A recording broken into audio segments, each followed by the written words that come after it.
நான் துரோகம் செஞ்சதே கிடையாது. சந்தேகப்பட்ட அல்லாஹ் பிச்சையை கேட்டு பாருங்க. ஒரு உயிர் போறதுக்கு நான் காரணமா இருந்துட்டேன் ஐயா.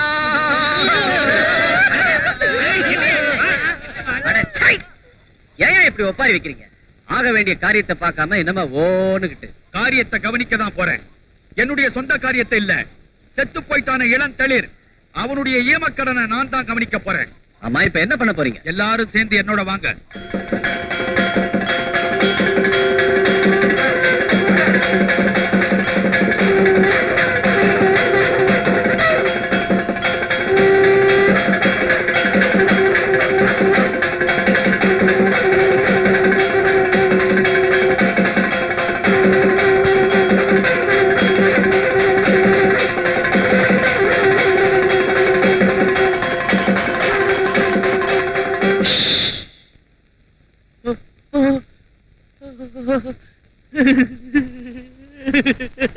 பாய் கடிப்பா, இளம் தளிர் சின்ன பையன், இவன் சாவுக்கு நான் காரணமா இருந்துட்டனே.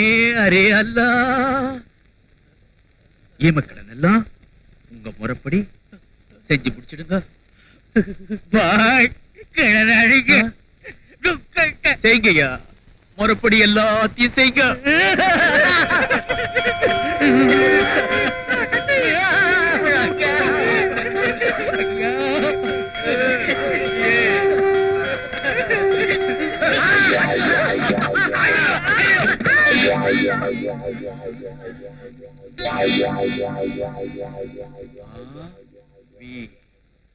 அரே அல்லா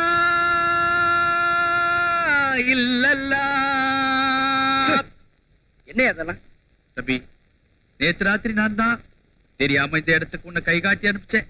பழா போன மோகினி உன்னை விட்டு வைக்கலையே. நீ செத்து போயிட்டியப்பா, அநியாயமா செத்து போயிட்டியே. பேயாவது பிசாசாவது, நான் உயிரோட தான் இருக்கேன். உயிரோட வா எப்பா. நீ ஆவி கண்ணா கண்ணா, நீ ஆவி கண்ணா. பாய், உனக்கு என்ன பைத்தியமா? அவன் உயிரோட தான் நின்னுட்டு இருக்கான். உயிரோட வா. என்ன உயிரோட இருக்கிறவனுக்கு தான் பாட கட்டி மோளை அடிச்சு சங்கு ஊதி தூக்க பாத்தீங்களே. நீங்களே பெரிய மனுஷனாயா? பெரிய மனுஷன் சின்ன மனுஷங்கிறத எல்லாம் எங்கிட்ட வச்சுக்காத. நீ செத்தது செத்ததுதான், நாங்க தூக்க போறது தான். அடிங்கடா,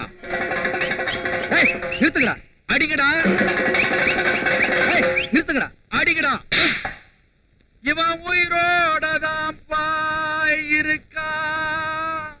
என்ன அடிச்சடி இரும்பா விழுகுதப்பா. தம்பி தம்பி, வயசான பாய எப்படி அடிச்சுட்டான் பாத்தியா? மூக்குல ரத்த வருதியா?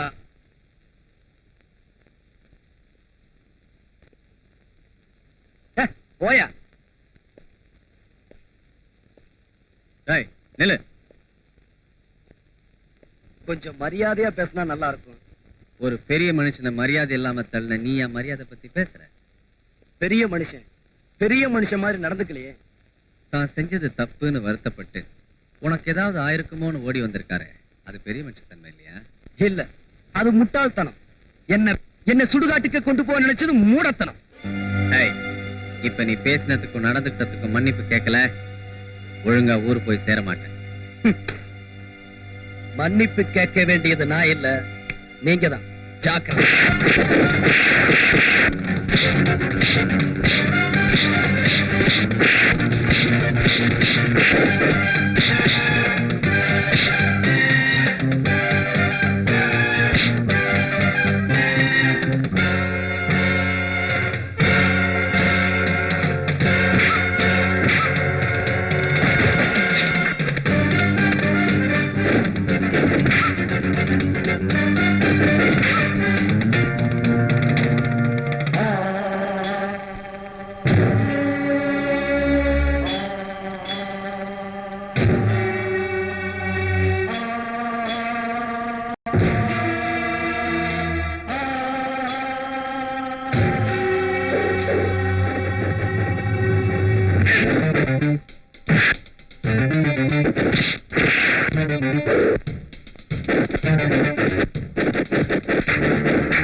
என்ன நடந்ததுன்னா கேள்விப்பட்டு தான் வந்திருக்கேன்.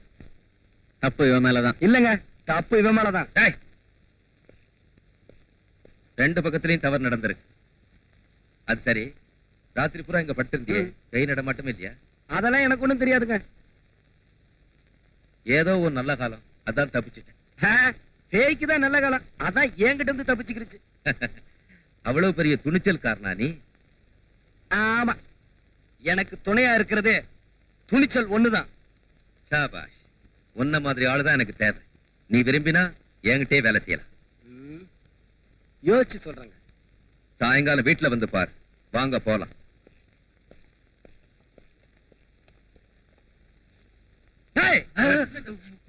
தம்பி, நான் உனக்கு ரொம்ப தொந்தரவு கொடுத்துட்டேன், மன்னிச்சுக்கணும். நீங்க என் வீட்டுல தங்கிட்டு வயிறார சாப்பிட்டு போகணும். வேணாங்க பாய். அப்படி சொல்லக்கூடாது. चलो भाई निकल के आगर से பாய் பாய், உங்களுக்கு இனிப்பு கொண்டு வந்திருக்கேன்.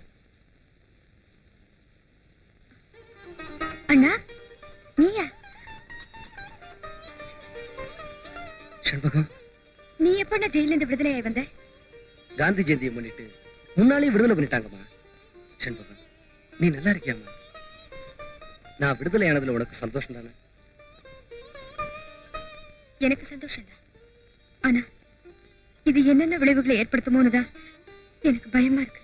என்னம்மா சொல்ற? என்ன நல்லா பாரு, என்கிட்ட எந்த வித்தியாசமும் தெரியல. உனக்கு எப்பமா கல்யாணம் ஆச்சு?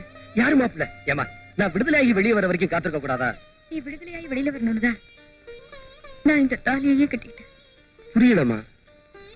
பலமுறை உன்னை ஜெயில பார்த்தப்ப என்ன தவிர வேற யாராவது வந்தா சந்திக்க கூடாதுன்னு சொன்னேனே, ஞாபகம் இருக்கா? ஆமா. அதுக்கு காரணம், யாரோ ஒருத்தர் நான் வரும்போதெல்லாம் ஜெயிலுக்கு வந்து உன் பேரை சொல்லி உனக்கு எப்ப விடுதலைன்னு விசாரிக்கிறதையும் வெறி பிடிச்ச மாதிரி போறதையும் நான் பல தடவை பார்த்திருக்கேன். யாரவன்? நீ சின்ன வயசுல கொலை பண்ணியே அந்த சின்னசாமி கவுண்டர் பிள்ளைதான் அவர். உன்னை பழி வாங்க அலையத தெரிஞ்சுக்கிட்டேன்.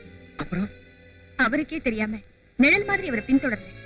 அவர் மனசு மாத்தவும் உன் உயிரை காப்பாத்தவும் என் வாழ்க்கையை பணயமா வைக்க முடிவு செஞ்சேன். இந்த பாய் உதவியோட அவருக்கு நான் மனைவி ஆயிட்டேன்.